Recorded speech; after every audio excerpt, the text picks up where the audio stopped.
In the long summer of 1890, a young lady decided to write her first novel. She wrote a chapter a day between breakfast and bath time and delivered it to her parents in a stout twopenny exercise book exactly 12 days later.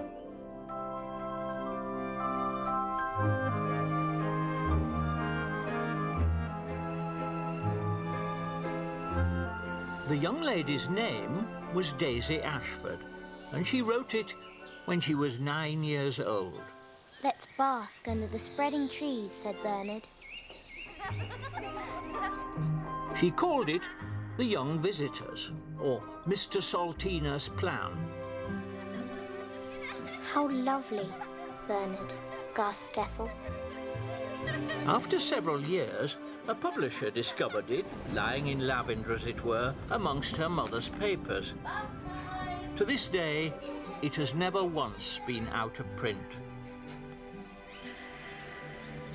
Mr. Saltina was an elderly man of 42 and was fond of asking people to stay with him. He had black twisty hair with pale blue eyes and wore a topper every day as he thought it more becoming. He lived a very lonely life in East Dulwich and wished daily for a lifelong wife and helpmeet, but sadly none was forthcoming. Then, one evening, coming home on the 7:39, something occurred which changed his whole life beyond his wildest imaginings. Would you listen to me, please? Ethel. Yes. Real gentlemen. Them that mingle in society. Lords and dukes and what have you. Well, find them then. I'm trying to find them, aren't I? Now then, where is it? Oh, yes. Society page.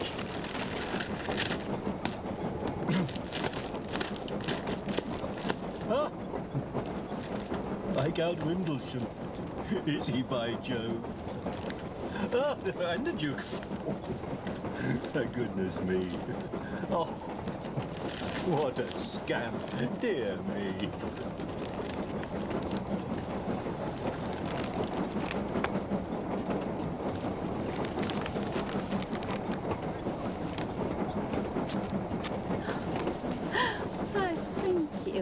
My pleasure. Mrs. Angelique Montague. My daughter, Ethel. Alfred Saltina.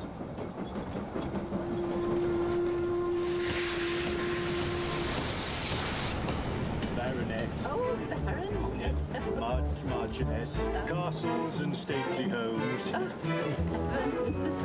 Stately homes. Creme de la creme. Top people.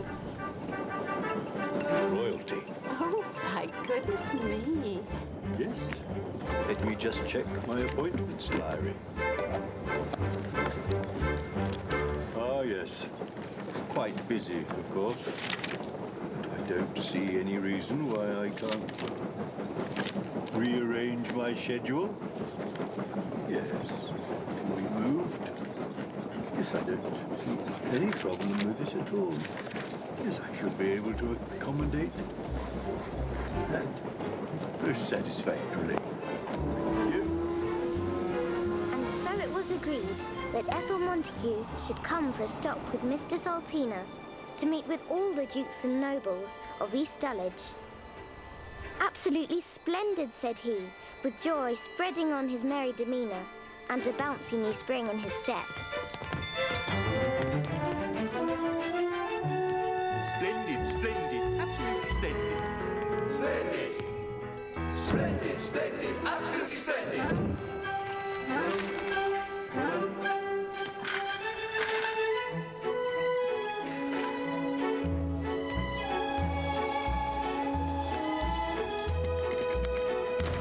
Rosalind?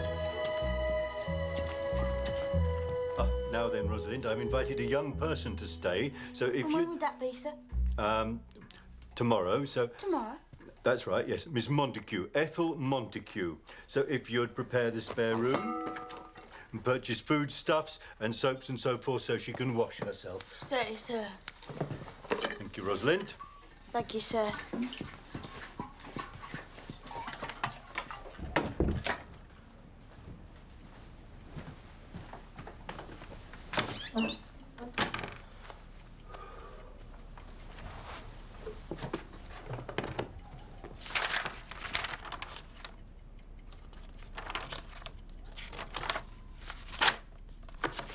Dear Lord Clark, I thought I would write to you and hope you don't mind. I was wondering if you might recollect me bumping into you at a recent function. Thank you, sir.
Rosalind?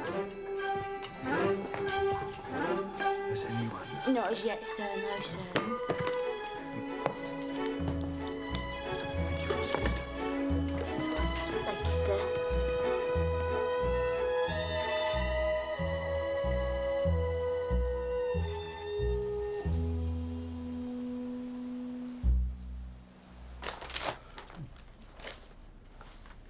Rosalind?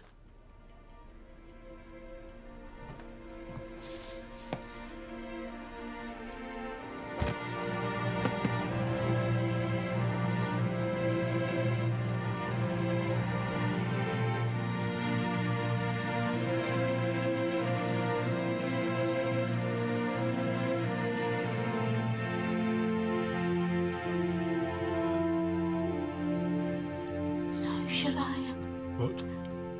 show in, sir? Right, good, yes. Show in, please, if you would, please. Thank you, sir. I'll wait here. Very good, sir.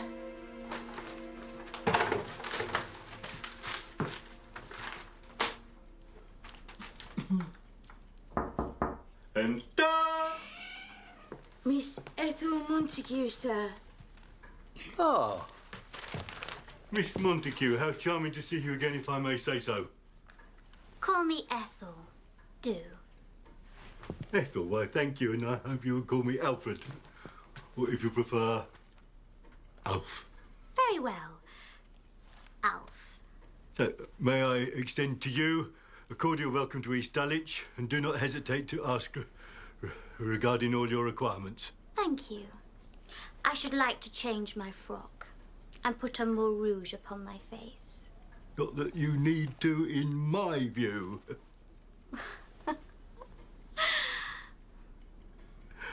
Thank you, Rosalind. Thank you, madam. And my cases, please. Yes. Carry Miss Montague's faces, please, Rosalind. Cases, please, Rosalind. Certainly, sir. Thank you, madam.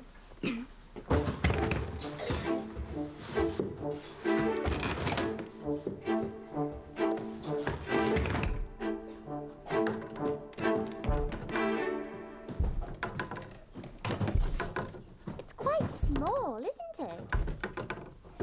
When Mr. Saltina had kindly insisted on making Ethel's room more habitable for her luggage, they imbibed together a few drops of sherry wine, after which she slept like a log.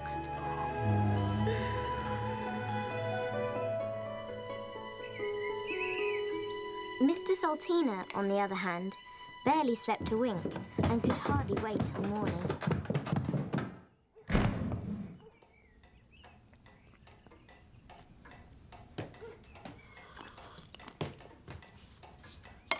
Morning, Ethel. Oh, good morning, Alf. Rosalind's laid you an egg, I see. Yes, thank you. What a lovely frock you are wearing, if I may say so. Unfortunately, it's grown rather short in the sleeves. To me, it is a vision of loveliness. Thank you, kind sir. Anyway. Yes, Ethel? When shall we start mingling with all the gentlemen and society and so forth? Mingling. I thought we might start mingling today. And where would we be mingling? I thought probably here. In East Dulwich? To start with, and then when will we be meeting the dukes and the nobles? the dukes and the As promised. Absolutely. It's all been attended to. Good. Excuse me, sir. Rosalind, how many times do I have to tell you to leave us in peace, please?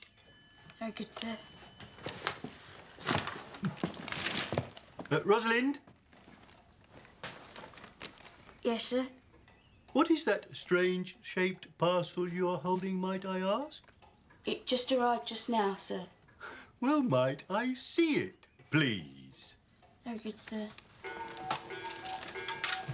Well, well, parcels do turn queer.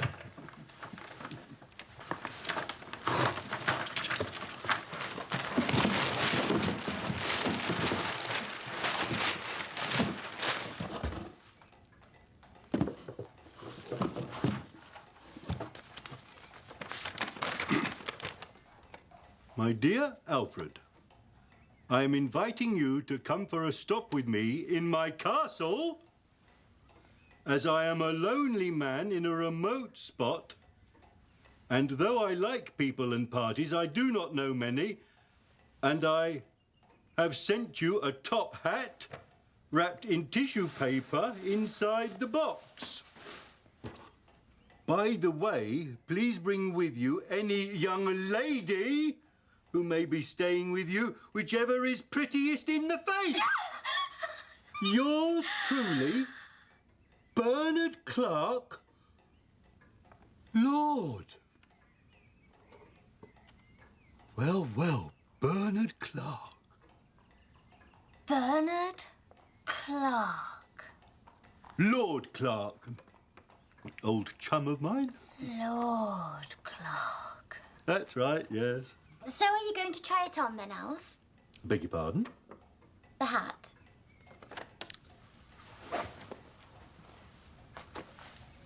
Oh, it suits you, Alf. I fear the ribbon is rather too flighty for my age. Would you like a spell with Bernard, Ethel? In his castle, were I to arrange it? If you wish.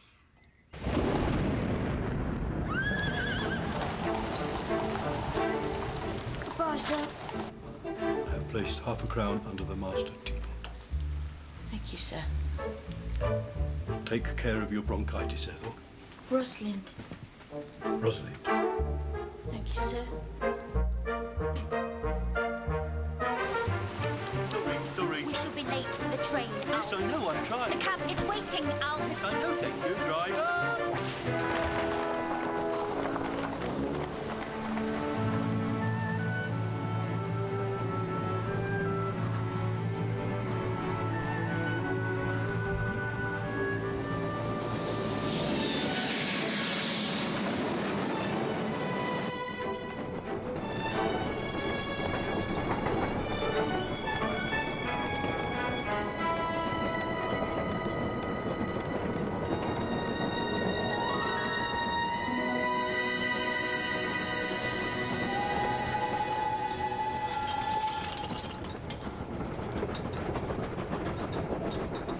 Through there, Alf.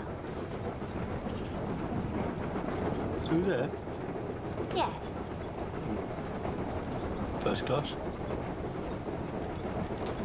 So what are we then? Second class? Do they serve afternoon tea in second class? No, they don't. Excuse me. This is the correct train for Rickamere, is it? Rickamere, that's right, it is, yes. Good, good. My young companion and myself are spending a few days at Rickamere Hall, as it happens. Personally invited by Lord Clark, obviously. Do you know Lord Clark at all, owner of Rickamere Hall? Owner of all the land thereabouts. All of this is his. The cows flashing past the window. Not surprising, really, as he is inclined to be rather rich.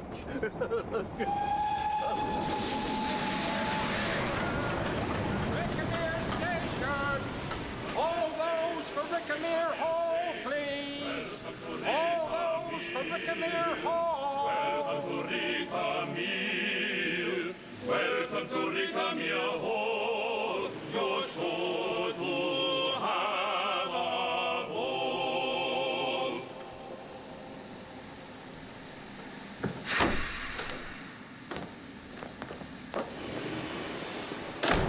Excuse me, sir.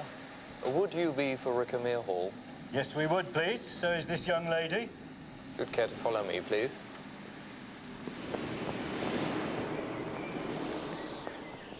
Oh, look at all this olive green plush. It matches the footman. Will he bring our luggage? Oh, I'm sure, yes. Just as I thought. Do we tip him, Alf? No, Ethel. We just, thank him politely at this stage. So when do we tip him? Generally, one leaves half a crown for, on the, dressing table upon departure. Half a crown? Half a crown, that's right. Yeah. So they just find it? They just find it, yes. What if they don't find it? They will find What it. if they don't, though? They'll find it, Ethel. How do they find it? I don't know how they find it, but they do, and if they don't, it can't be helped, can it? Oh, what a rich fur rug. Thank you. Pleasure, ma'am. And who might you be, my man? I'm Horace, sir. Very good. Horace. Good journey, sir. Very comfortable, thank you. Yes, we travelled up, second class. Perfectly adequate in my view. Very wise, sir. Excuse me. Yes, madam? How does Lord Clark travel? Lord Clark, madam. When he travels? First, madam. And so, the young visitors, gloriously attired in their travelling garb, swept across Lord Clark's mighty domain. And soon the mysterious towers of Rickamere Hall heaved into view.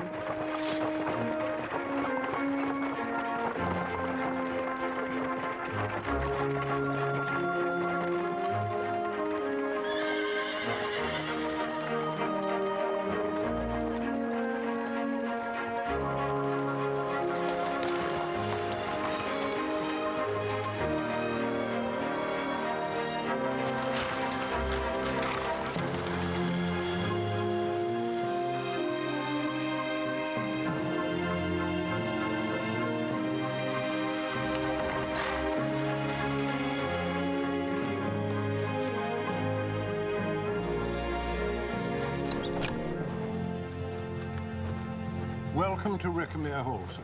Madam. Thank you. Minute, sir. Minute. Might I take your hat, sir? I think Lord Clark would prefer me to wear it. Very good, sir. Thank you. And the cigar, sir.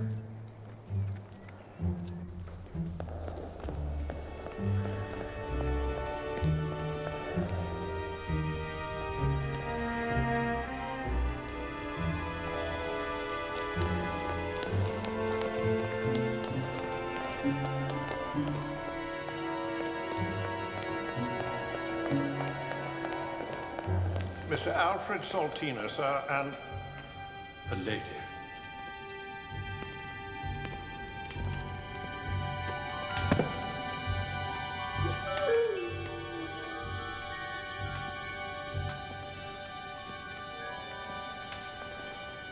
Ah. Well, well. Alfred. Alf, please. Alf. How are you? Very well, thank you. And may I introduce Miss Montague? This is Miss Montague. This is Lord Clark. Bernard. I'm delighted to meet you, Miss Montague. Ethel. Ethel. Take Mr. Saltina's hat a minute. Very good, sir. Thank you, Minute. I'm afraid I've not arranged any parties or such like as I do not know anybody. Do not worry, as I do not mix much in society myself. Might I order you some afternoon tea? Oh, yes, indeed, Bernard. That would be tip-top, wouldn't it, Ethel? Only if it is no bother. No bother, I assure you. Tea, please, Minute. Certainly, my lord. Splendid. What will we be having, if you don't mind my asking, Bernard? I'm afraid I have no idea. Minute. Sir? What will we be having, Minute? Having, sir. For tea? 2 kinds of bread and butter, sir. Sandwiches of different flavors, various kinds of cake, and a jam roly-poly, sir. Oh, splendid, splendid. Well, while we await tea, perhaps you would allow me to show you to your compartments. If it is not too much trouble, Bernard. Bernard.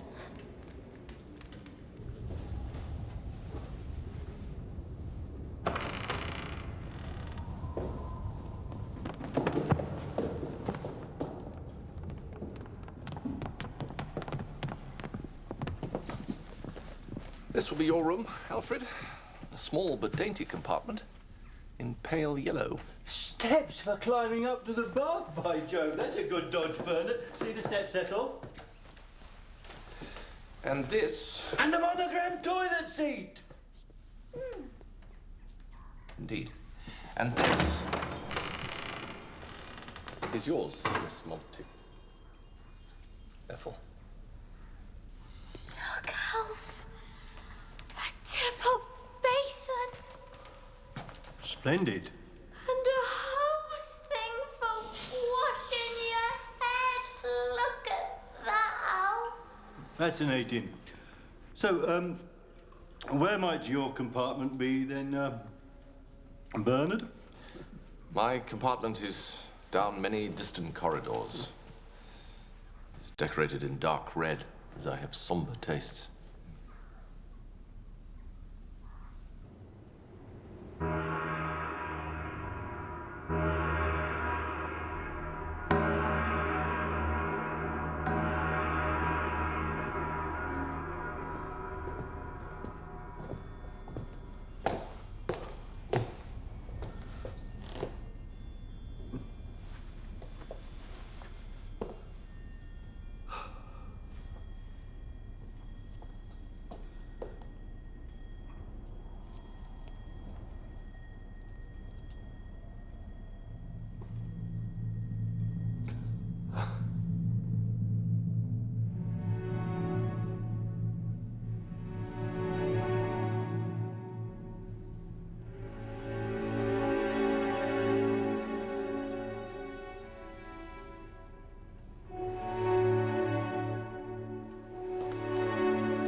Into the fray.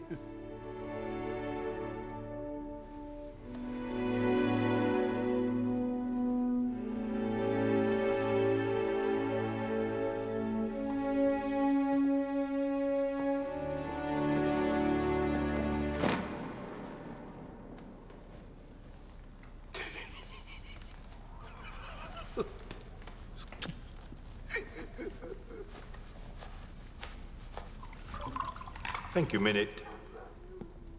Brown one's the soup, sir. Much obliged, my good man.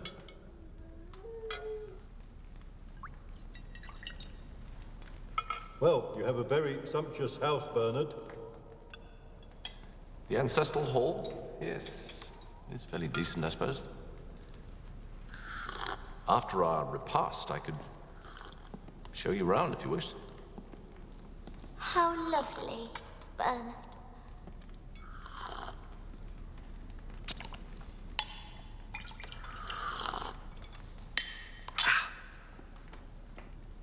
Thank you, my man.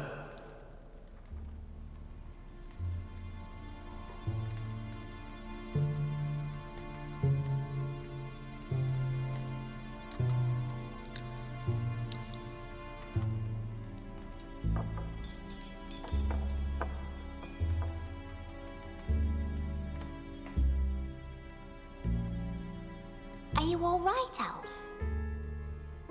Quite all right, thank you, Ethel. He's getting flustered with his forks. Everything's under control, thank you. We use our fingers. Yes, I know, thank you.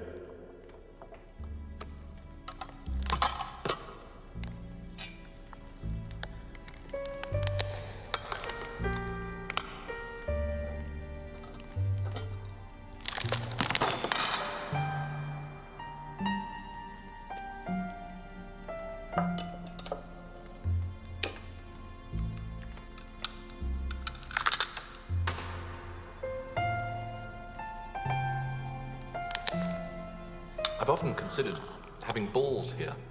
Balls? Then I might get to know a few people. You might.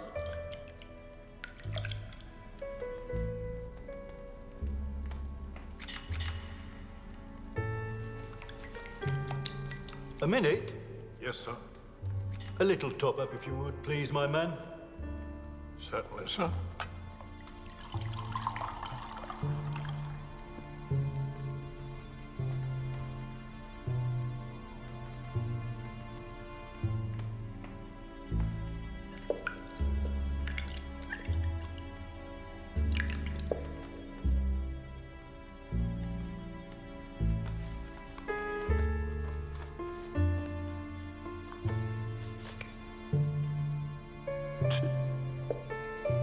Cheerio.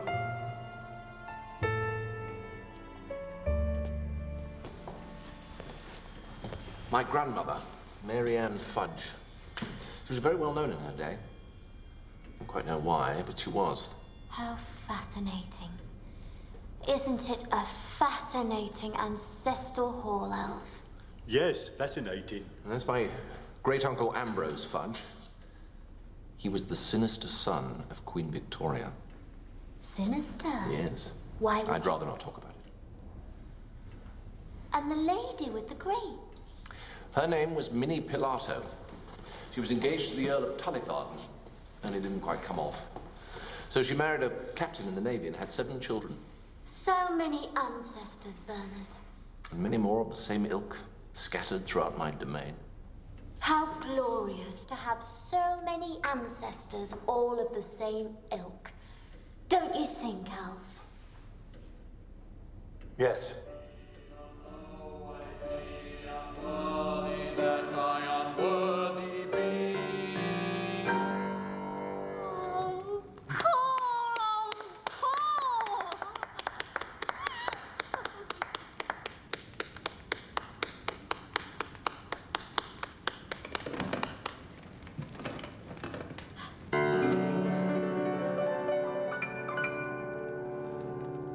Oh, fair maiden, this shepherd lad doth cry. Oh, turn, fair maiden, before you have to fly. Give me one glance to show me you but know me. Give me one hope to hold you, even though I be unworthy. Even though I be unworthy, even though I be unworthy,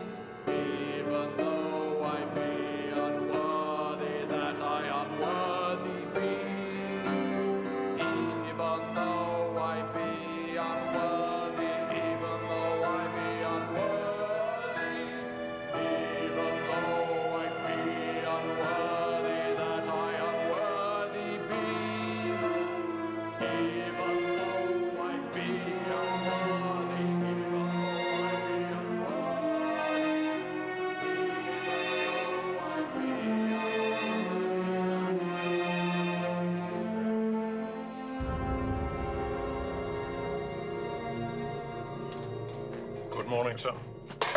Your morning beverage, sir. Thank you.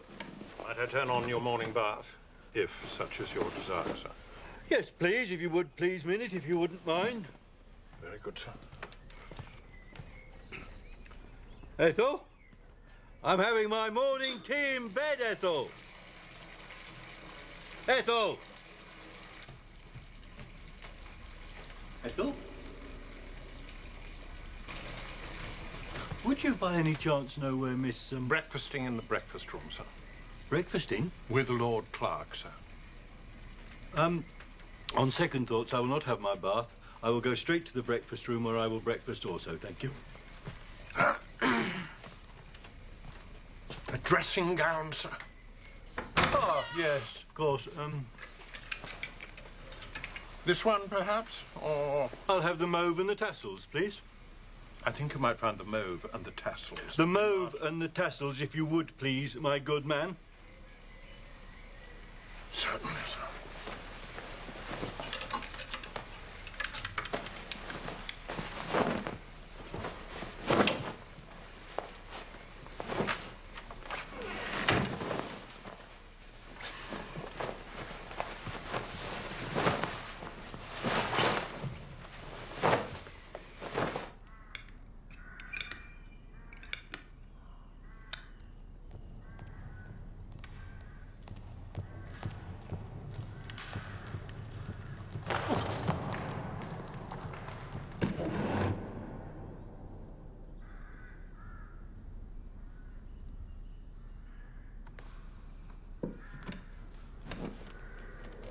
Morning, Alpha boy.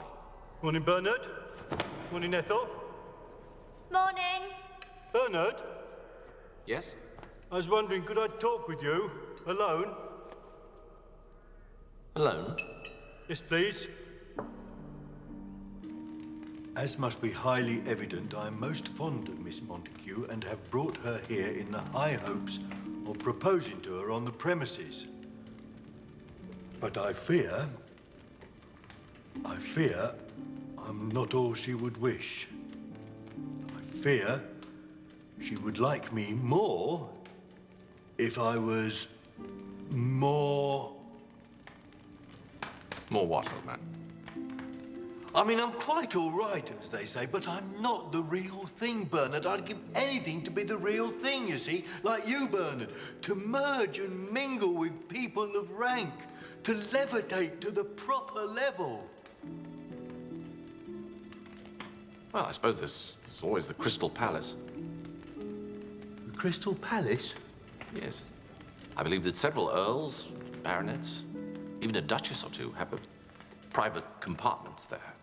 They take on certain students who wish to advance themselves. Advance themselves? For a small fee.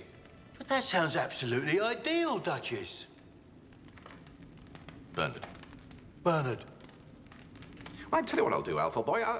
I'll give you a letter to my old pal, the Earl of Clincham, who lives there. Who knows, he might rub you up. Rub me up? Help you to become more seemly. But that's what I want, Bernard. I want to become more seemly. Yeah, it's worth a shot. Oh, thank you, Bernard. But what about... What? Ethel.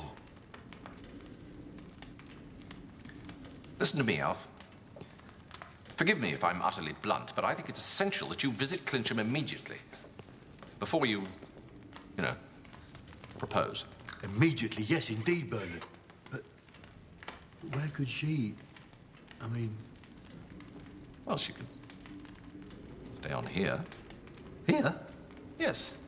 I mean, she's a pretty cheerful, pretty active, pretty sort of a girl. Sure she wouldn't be in the way, Bernard? Oh, I'm sure she can amuse herself. While you're... Training. Precisely. This could be the thin end of the partition, Bernard. With any luck, Alf. Forgive me for abandoning you quite so hastily after our arrival, my dear, but I find I have pressing business in town I am unable to divulge at this juncture for urgent reasons which I shall hope shall become clear in the very near distant future. Meanwhile, Lord Clark has kindly agreed to entertaining you in his capable hands during my departure. Thank you, Lord Clark. I shall bear you always in my bosom. Thank you. No, that's... Oh, sorry. Yeah. Thank you. I shall return, Ethel. Righto. Goodbye, Bernard. You have the letter to Clincham? The Earl of Clincham, Bernard.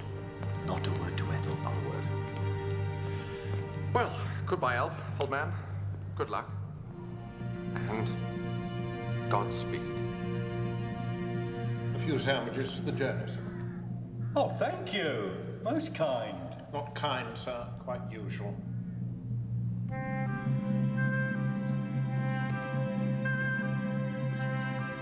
Mr. Saltina left immediately, happy as a lark that Ethel's fair hand would soon be his. And he was very glad he did not have an egg for his breakfast, in case he should be sick upon the journey.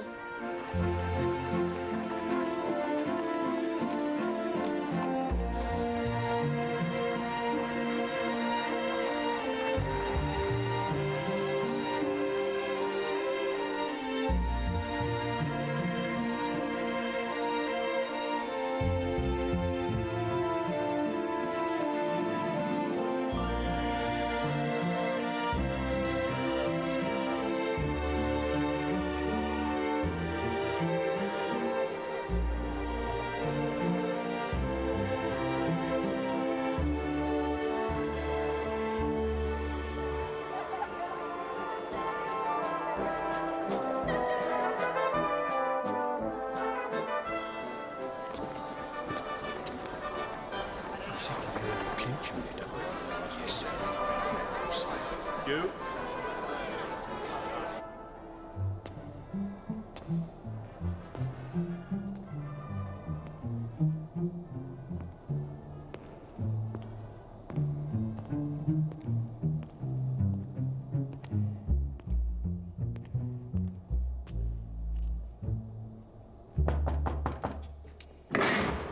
Yes? Excuse me. Yes? I'm seeking the Earl of Clincham. I have a letter from an old...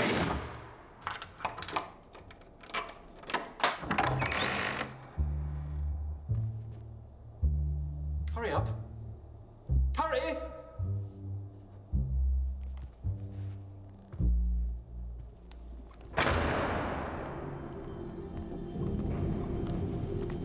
Excuse me. Yes? Are you by any chance him? Who? The Earl of Clincham? Not exactly, no. I'm Edward Procurio, groom of the chambers. I'm half Italian. How do you do? How do you do? Would you know where I might find his lordship, perchance? End of the corridor, fourth door down. Thank you. Of course, they may be out. Then one never knows what they're up to, does one? I know a lot more than most people about the inmates here, about their various habits.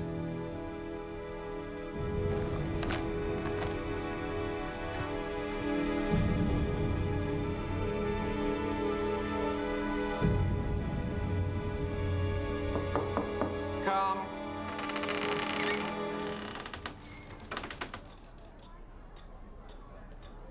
My dear Clincham, the gentleman before you is named Alfred Saltina, also known as Alf.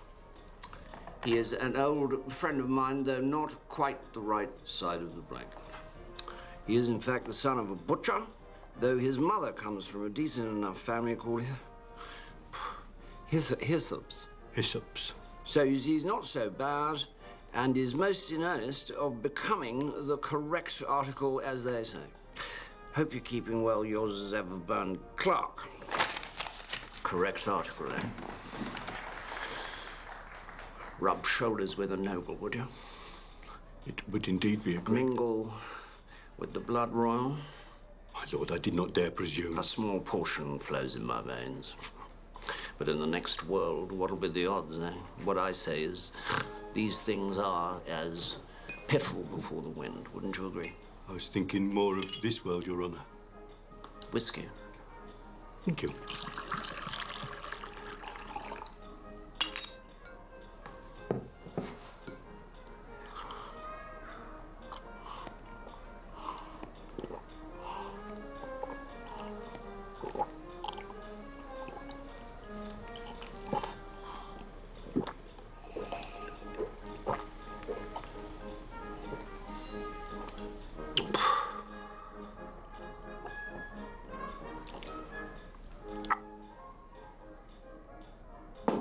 So, what profession had you in mind? Profession, Your Lordships? You'll need a proper profession in keeping with your station. Any ideas? Well, something at Buckingham Palace, possibly? Buckingham Palace, eh? Well, I suppose you could try galloping alongside the Royal Barouche. The Royal Barouche? Would you like that? Oh, yes, indeed, my noble lord. I'm very fond of fresh air and royalties. I could have a word with the Prince of Wales, I suppose. Prince of Wales? Now, look here, I must warn you that this is an exclusive training and don't come cheap. I do have some savings. Upon your person? Upon my person.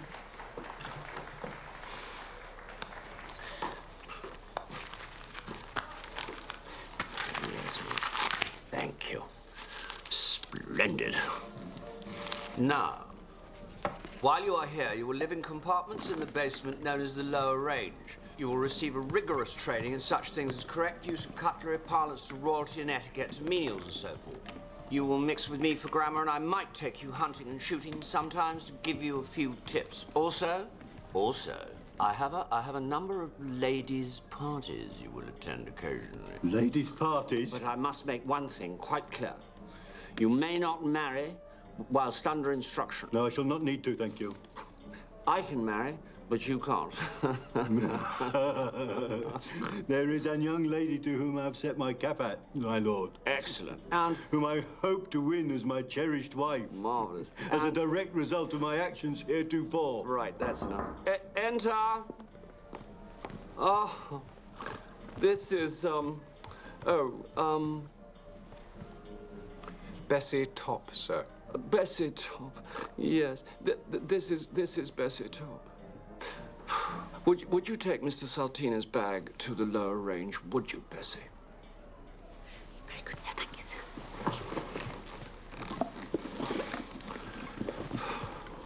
Rather red in the face, but quite pretty, don't you think? Now, you will proceed to the lower regions where you will reside for the duration of your training. I myself must call on a brace of dukes and a dowager. Until we meet again, au revoir.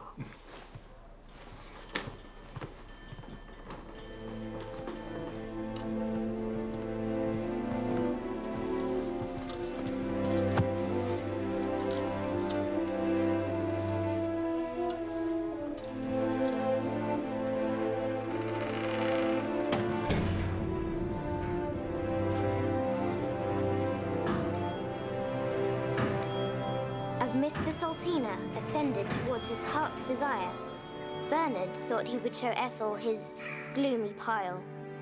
And they spent a merry morning so doing, and Ethel began to be a bit excited.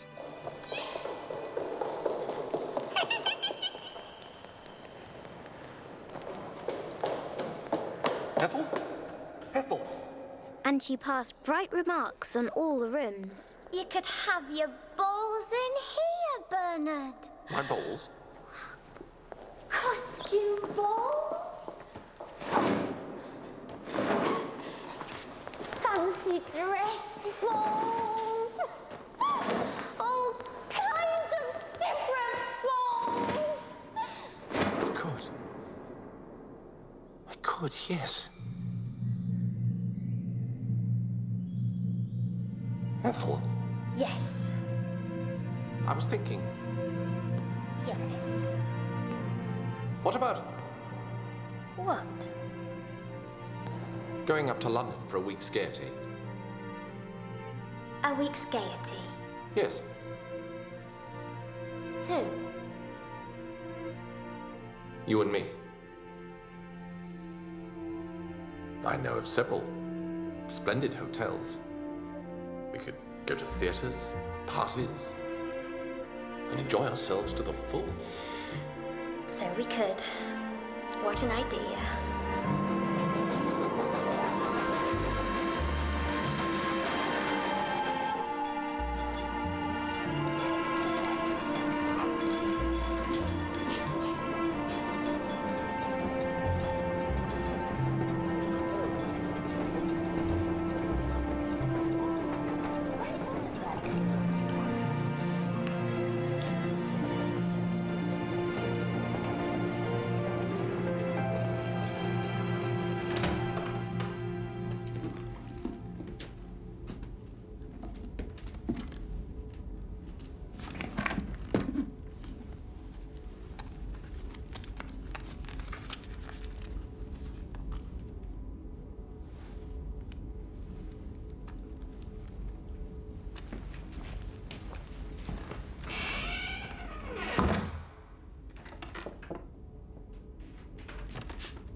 Yes, sir.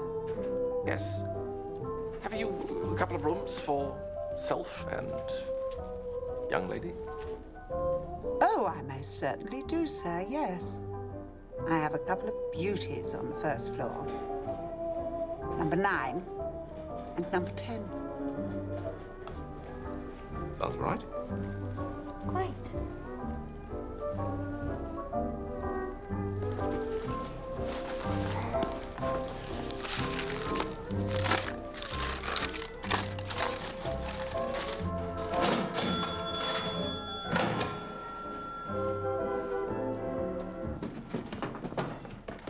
Room number 9, sir. What a lovely, large, downy bed. Yes. Isn't it absolutely huge, Bernard? Very.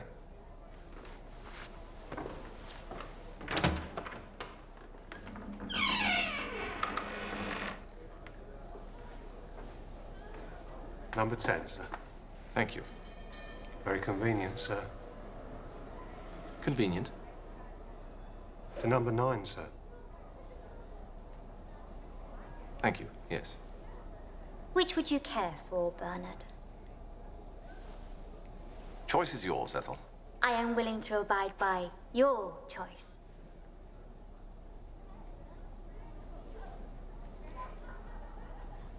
I shall take number 10. I shall be quite lost in this huge bed, Bernard. Yes. Whatever will I do? How I wish we were married. Sorry? Nothing. What did you say? I was recalling one of the poets. Great events from trivial causes springs. How lovely. Stupid.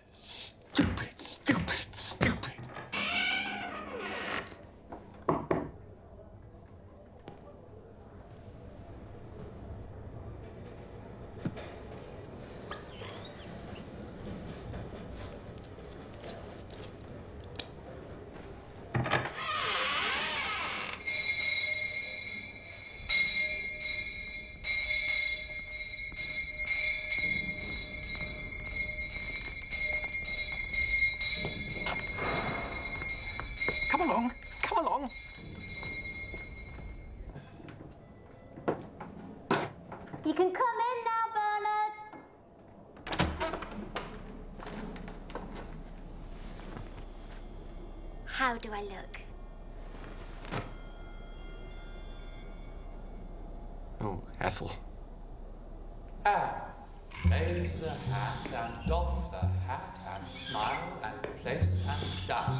And raise the hand and doff the hat and smile and place and down. And raise the hand and doff the hat and smile and place and down.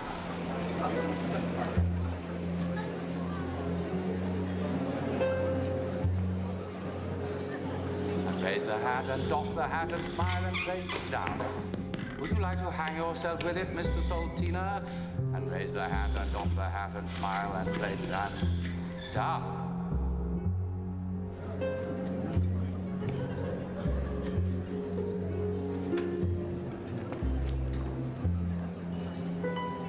Tiny spoon on the right for the hors d'oeuvre.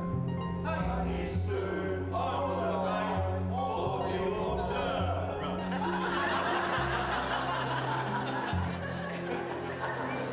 Medium spoon on the left is the marrow spoon. Medium spoon on the left is the marrow spoon. Marrow spoon! Where is it? The left, is right. Is it on the right or is it on the left? It's on the right. What sort of size is it? Medium spoon.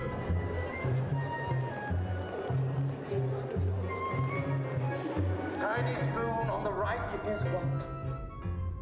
Marrow spoon. Hors d'oeuvre. Hors d'oeuvre. Medium spoon on the left. Marrow spoon, Mr. Saltina. Well done. Good boy.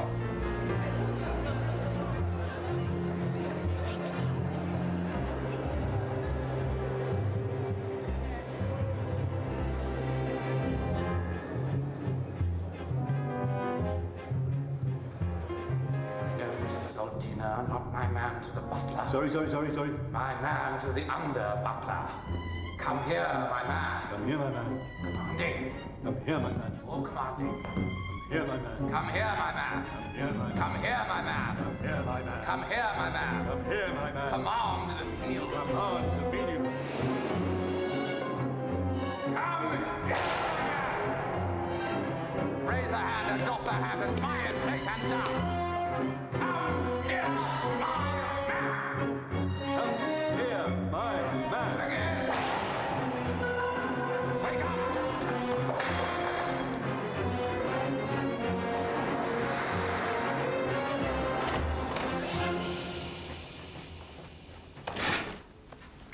Come along. His lordship is to go to a levee this morning. Wishes you to accompany him. A what? A levee. They should really be plush knickerbockers. We'll have to make do. Put them on. Put them on. What's a levee? A levee is a party given by the Prince of Wales for very superior people. The Prince of... It'll be at Buckingham Palace. Buckingham? At 11 sharp. Ty, his lordship has generously loaned you a pair of his own white silk stockings, some shiny shoes, and a pair of his finest garters. Trousers. Stand. Scissors. Silver paper.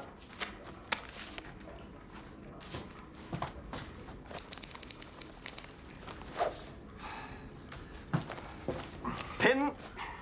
Hat. Quickly.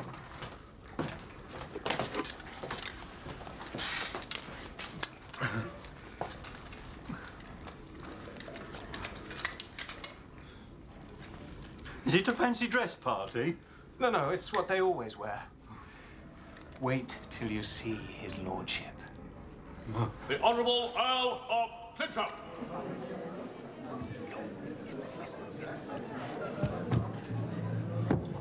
And Lord Bishops. I've never seen so many domestics. How will we recognise him, your lordship? He will be sitting on his throne, wearing a lovely ermine cloak and small but costly crown. Here.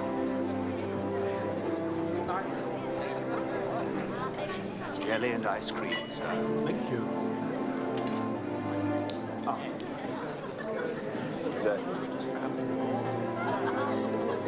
Do you mind?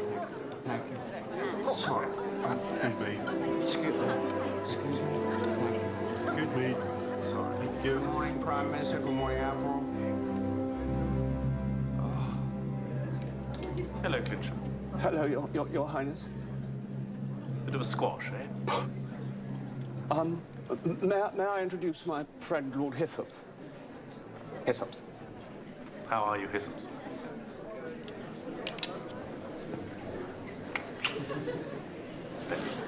And, how is the dear Queen?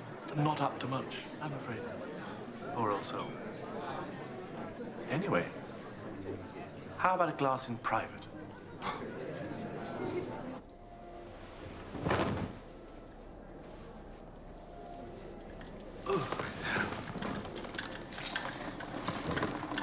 One grows weary of court life. Well, yes, indeed, Your Highness. Oh, yes. Strawberry, vanilla, or chocolate? Strawberry, Your Highness. Chocolate, please. Usual for me, Twining. Being royal has many drawbacks. True. True indeed. What did you say, Hissops? Most true indeed, my loyal royal liege. Who did you say you were? Lord Hissops, Your Highness. Hissops? Hissops. Why are you turning purple, Hissops? Your Highness, I must confess. I'm not Lord Hissops. I'm Alfred Saltina, Your Highness. Saltina? Then why did you palm yourself off on my menials as Lord Hissops? His mother was a Hissops, Your Highness.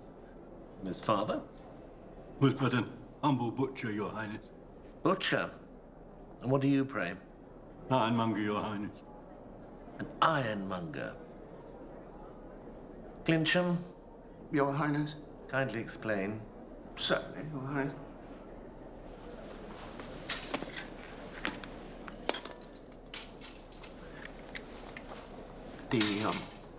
The gentleman before you is most desirous of gaining a place on the right side of the blanket, so to speak. I see. So I've been rubbing him up in society ways. It's very good of you. Favour for a friend. How's he doing? Thing is, we was wondering if you knew of any jobs going at the palace, Your Highness. Job at the palace, eh? Anything take your fancy, Saltina? Well, I did suggest if there was a vacancy going, he might try cantering after the royal barouche. Cantering after the royal barouche, eh? You can handle a mount. Rides like the wind, don't you? Splendid. I'll speak to the Prime Minister about it. A thousand, thanks, Your Highness. Yes, indeed, yes. 10,000 thank yous, my regal legal beagle. I hope we've not offended your royal dignity, Your Highness. No, not at all. A laudable notion.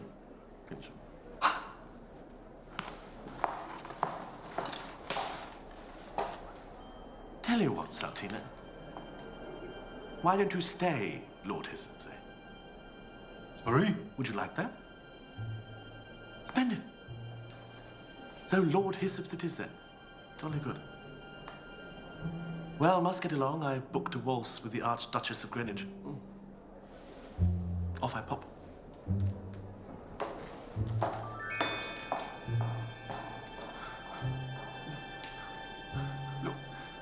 Lord Hissops, elevated to the peerage in a week. I've never heard of such a thing. This is a triumph, Saltina. Do you hear me? A triumph.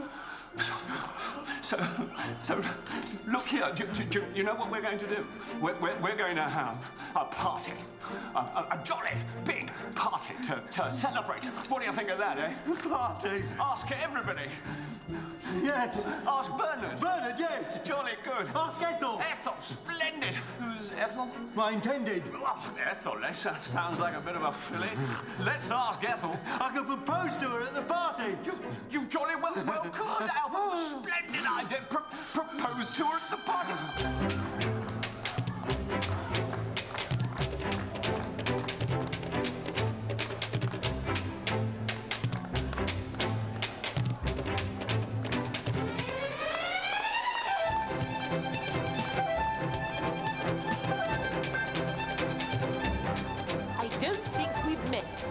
Beg your pardon? I am Lady Gay Finchling. My husband was some general or other, but he's been dead for a few years. Care to mingle in a set of lancers?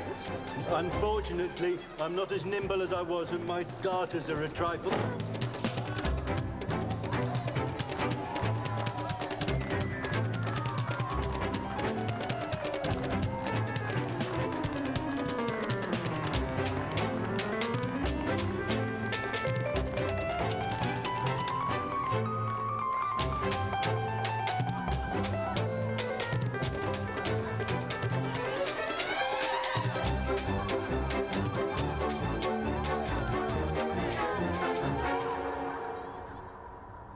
Dancing and gaiety is all very well, but I will never be happy till I have made her mine. Every night we are alone, I see every man's gaze falling upon her. I must propose to her today before I lose her to another. Wake up, Bernard. Wake up. We have an invitation. The Honorary Earl of Clincham cordially invites Lord Bernard Clark and Miss Ethel Montague, that's me, to a private function in his compartments at the Crystal Palace, 21st July, 1898, 8 sharp. That's tonight, Bernard. Tonight? We got it just in time. The Earl of Clincham, Bernard. And there'll be loads of other dukes and earls there, won't there, Bernard? Loads of people. There will be, yes, yes. Thing is, we don't know who's going to be there. I shall return, Ethel. I mean, there could be anyone there. You know, but perhaps another time. A private function, Bernard. I've never been to a private function. Actually, I was thinking we might spend the day in the country. Country? Yes. Yes, I could row you on the river at Windsor, and you could wear that lovely white frock that I bought for you. And we could lunch on a mossy bank and surround ourselves with the twittering of the birds and the smell of the cows. That would be lovely, Bernard. I would love to row on the river in the new white frock you bought for me, but couldn't we do the Earl of Climpsham's function after the river and the smelly cows and... There's plenty of other earls. But I want to meet this Earl, Bernard. I want to meet the Earl of Clinchcombe. I want to go to his function. We won't have any time. There's no time. You know, we're going to have to get back from Windsor. We'll have to change. We'll have I don't want to go to Windsor now. What? I don't want to go to Windsor now. I don't want to go anywhere now.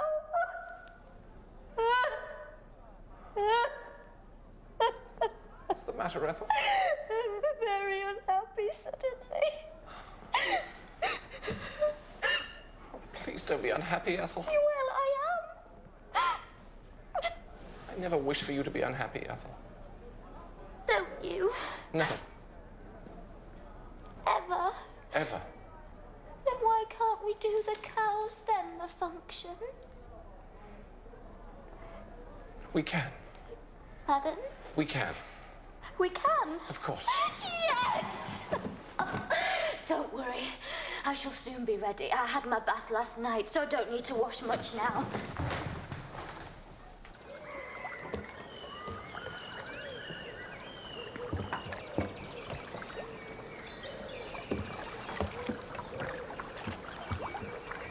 How lovely you look, Ethel. Why, thank you, kind sir. Do you like my dainty red rouge? Very much, yes. Would you care to have some lunch now, Ethel? Oh, no, not yet, Bernard. I so enjoy you rowing me about. Good. Do you mind waiting for your lunch, Bernard? No, no, of course not.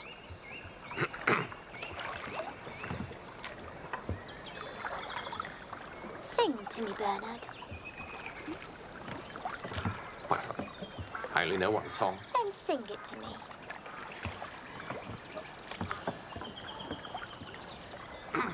Even though I be unworthy, even Goodness, though I'm I... starving, Bernard. Let's have our picnic now.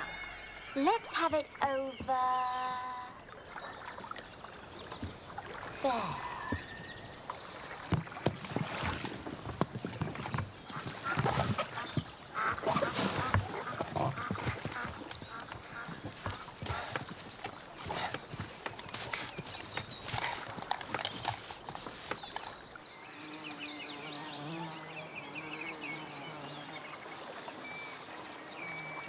Would you care for any further refreshment, Ethel? Oh, no, pray, thank you. I'm absolutely stuffed. In that case, let us bask beneath the spreading trees. All right. I think I may just close my eyes a while.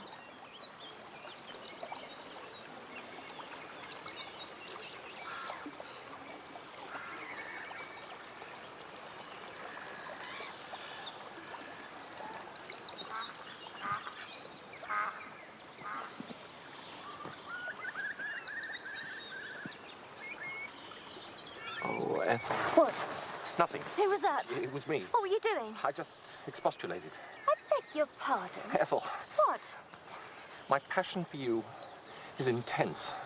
It has grown night and day since first I beheld you. Oh, Bernard. Oh, this is so sudden. No, no, I must grasp the bull by the horns. When? Now.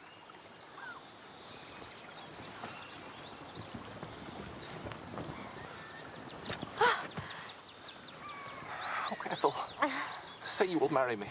You must marry me, Ethel. Marry you? If you say no, I shall perforce dash my body to the brink of yon muddy river. Don't do that, Bernard. I implore you. Then say you love me also, Ethel. I do love you also, Bernard. I love you madly. I love you with passion. You are to me like a heathen god, with your manly form and handsome, flashing face. Am I? Oh, yes, Bernard. Then marry me, Ethel. I will indeed marry you, Bernard. You will? I will. Oh, my bride-to-be. My bride-to-be. Oh, Bernard, Bernard, never did I think to hear those mystic words. Oh. Ethel? Ethel? Ethel? Wait. I will fetch a cup of yon fragrant river to pour on my true love's pallid brow.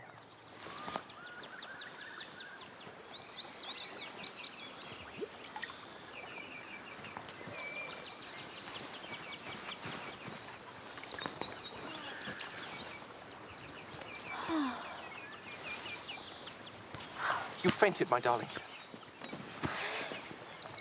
Take me back to the Gaiety Hotel. With pleasure, my darling. I will first pack up the viands ere I unloose the boat. And then, Bernard, Yes, my darling. to the Earl of Clinchcombe's function. But I thought, given the circumstances, we might celebrate alone. Bernard. To the Earl of Clinchham's function. We shall announce our engagement Yes. in front of all the dukes and ladies. Yes.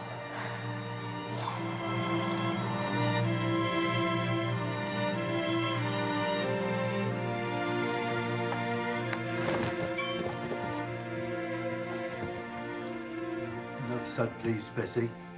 Another stud, sir. Another stud, yes, please. Sir, another stud.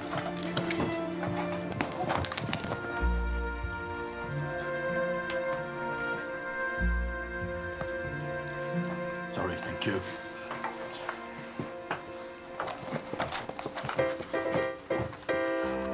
Kookaburra sits on a road gum tree. Merry little king of the bush is he. Paul! And it's buff! And it's over! And then you have a party! Your young visitors have arrived, my lord. Bernard! How splendid! And who might this be, pray? May I introduce Miss Montague? Oh, charmed. Absolutely charmed, if I may say so. Please, call me Ethel.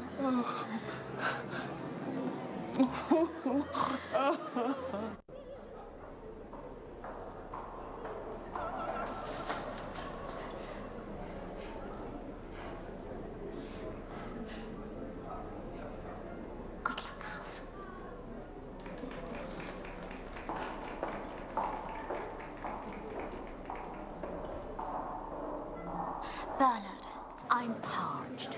Might I have a teensy drink? Certainly. That's the spirit. What? Fetch yourselves a tipple, Bernard, and I'll look after little Ethel here. Off you pop up, chap. Lord, kiss Will you introduce me to everyone, please? Well, there is a certain gentleman. Well, the very man. Excellent. Miss Montague, might I introduce you to a gentleman you may recall, Lord Hyssop's. Hello, Ethel. Lord Hyssop's? A title recently bestowed upon him by His Royal Highness the Prince of Wales, no less. I said I would return, Ethel. How come all this come about then, Alf? No, this is I Lord... happen to know this is Alfred Saltina from East Dutch. Yeah, well, don't let the cat out of the bag. You seem somewhat flabbergasted, my dear. Yes, Alfred. I happened to meet His Royal Highness the Prince of Wales whilst stopping for a spell with his lordship here at Crystal Palace. I have a set of compartments in the basement. Oh. So that's what you've been up to? With good reason, Ethel. Well, I've been stopping at the Gaiety Hotel in Knightsbridge, if you want to know. Gaiety Hotel in Knightsbridge? Yes, so there. So you just gallivanted off from Rickamere Hall, which I kindly invited you to? Yes. And left poor Bernard all alone in his gloomy pile, no doubt. Oh, Well, I'm glad you've been enjoying yourself. thank you. You've been looking somewhat pale of late. No wonder living in your stuffy domain. So tell me, Earl, have you any other friends I might meet perchance? Yes, of course. I'll just Colonel, how Don't know what I've done, Ethel. In what way, Alf? To rouse your ire in this manner. Well, I call it very mysterious, you going off and getting your own title all of a sudden, so I think our friendship had better cease. But Ethel... As no doubt you'll soon be wanting to marry a duchess or something. I do not wish to marry a duchess, Ethel. Oh, really? It is you I wish to marry, Ethel, some fine day. This is news to me, Alf. But not to me, Ethel. I may add that I've always loved you, and now I seem to do so madly. But I do not love you, Al. Beg your pardon? I do not love you, Alf. But I thought that's why you come to stay. Oh, no. If you married me, you might get to What? love me. Actually, no, Alf. Sorry. Still, thanks for asking. This is agony, Ethel.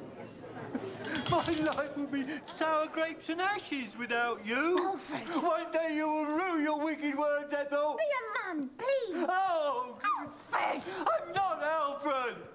I'm Lord Hyssop's now, and I only done it for you, Ethel. I shall always think of you in a warm manner, Alfred. Half a loaf is better than no bread, I suppose. Yes. Anyway, nice to see you, Alf. At least you're not engaged to another.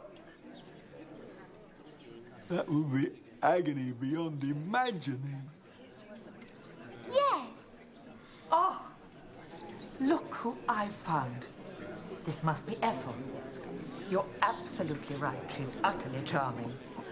I am Lady Gay Finchling, my dear. My husband was in India or somewhere, but he's been dead a few years. Lord Hyssops, what are you doing down there? For a moment, I thought you were proposing. But that would never do. Because, my dear, look who I've just been introduced to. Lord Clark, your fiancé.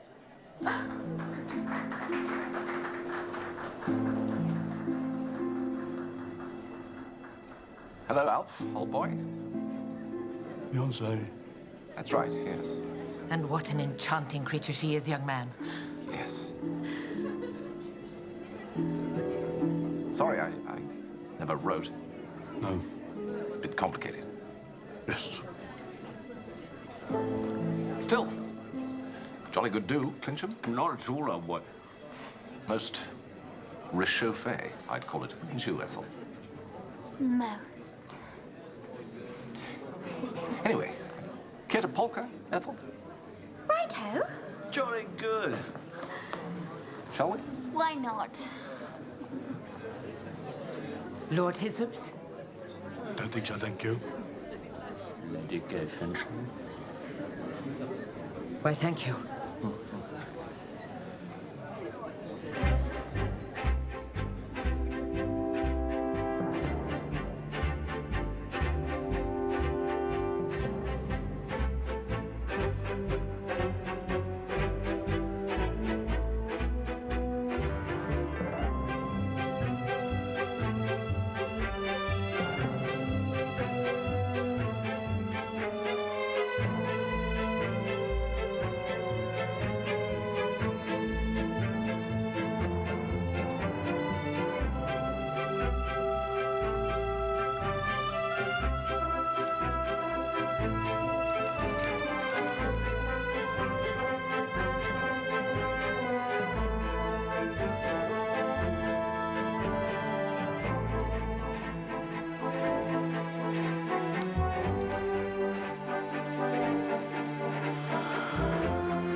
Just impediment why these two persons should not be joyfully loyal, lawfully joined in holy matrimony. Ye are to declare it.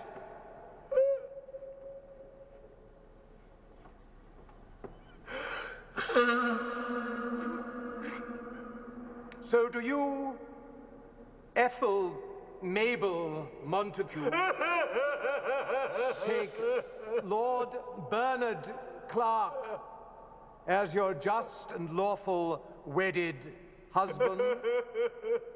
I do. And do you, Lord Bernard Clark, take Ethel Mabel Montague as your just awful wedded wife? I do. Then those whom God hath joined together, let no man put asunder.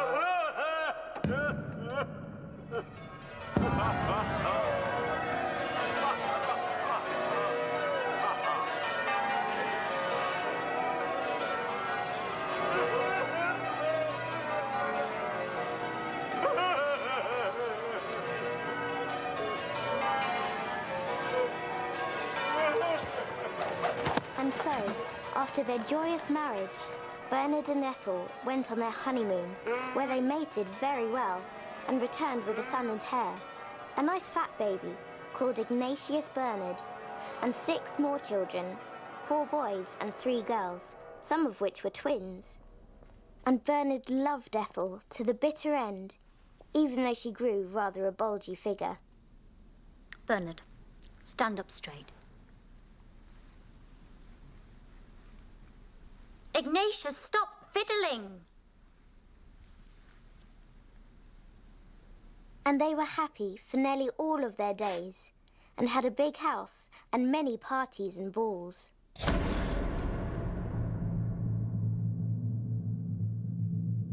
And Mr. Saltina?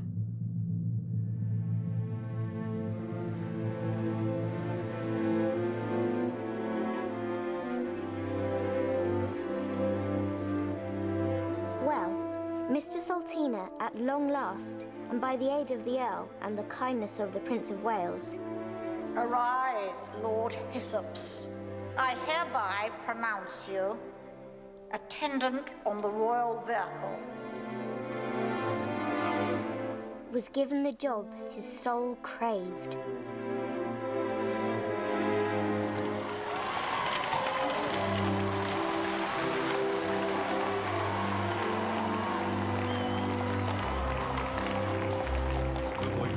Steady, steady. And so Alfred proudly served Her Highness on his sultry steed, come all weathers, rain or shine. And then, one day... Jolly good, Alf. And, hope you're happy here. Must away. What? Goodbye, old chap. Goodbye, my dear Alf. The Earl of Clincham suddenly got married to Lady Gay Finchling, and they went to live in her large seat in Northumberland. Bye!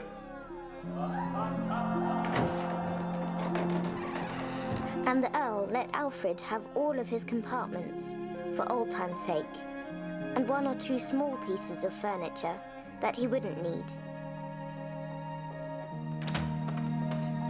The days and the months marched by, and despite his exotic lifestyle in royal circles, Mr. Saltina grew more and more lonely. Then at last, Alfred decided he could not bear the single life anymore.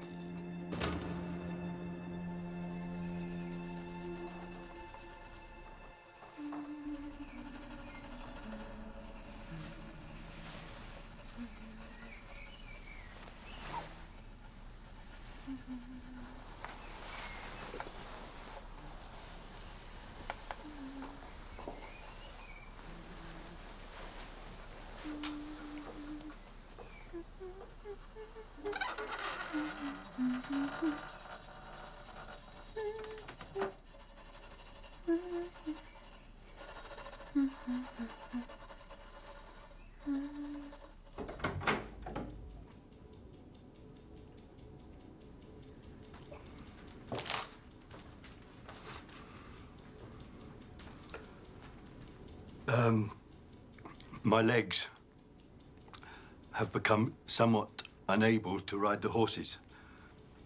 So I have received a royal dispensation from Her Majesty to return to my familiar home in East Dulwich.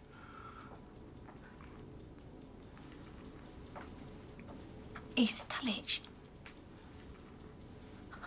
Oh, very good, sir.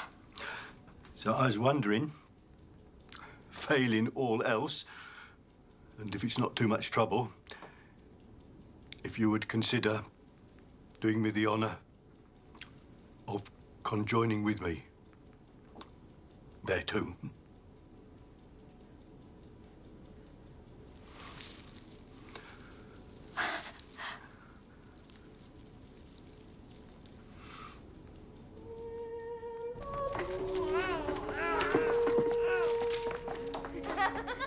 And Alfred stayed with Bessie for always, and he was happy, except when his house was noisy with babies, and he took to dreaming of Ethel Montague and wishing he could have married her, even though she never loved him, not even for a second.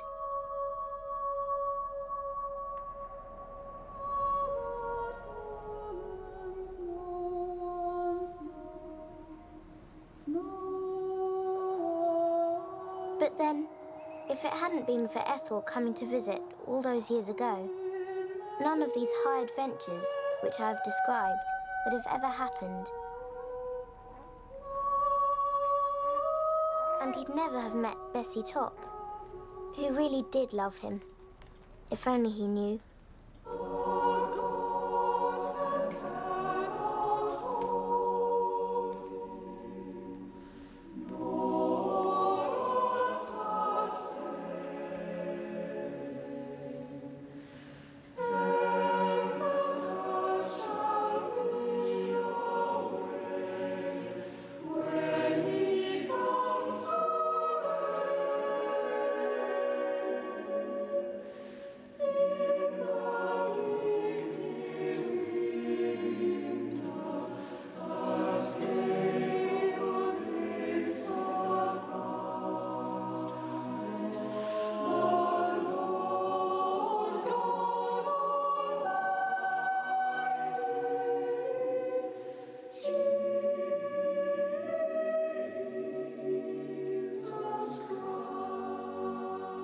The End by Daisy Ashford, aged 9.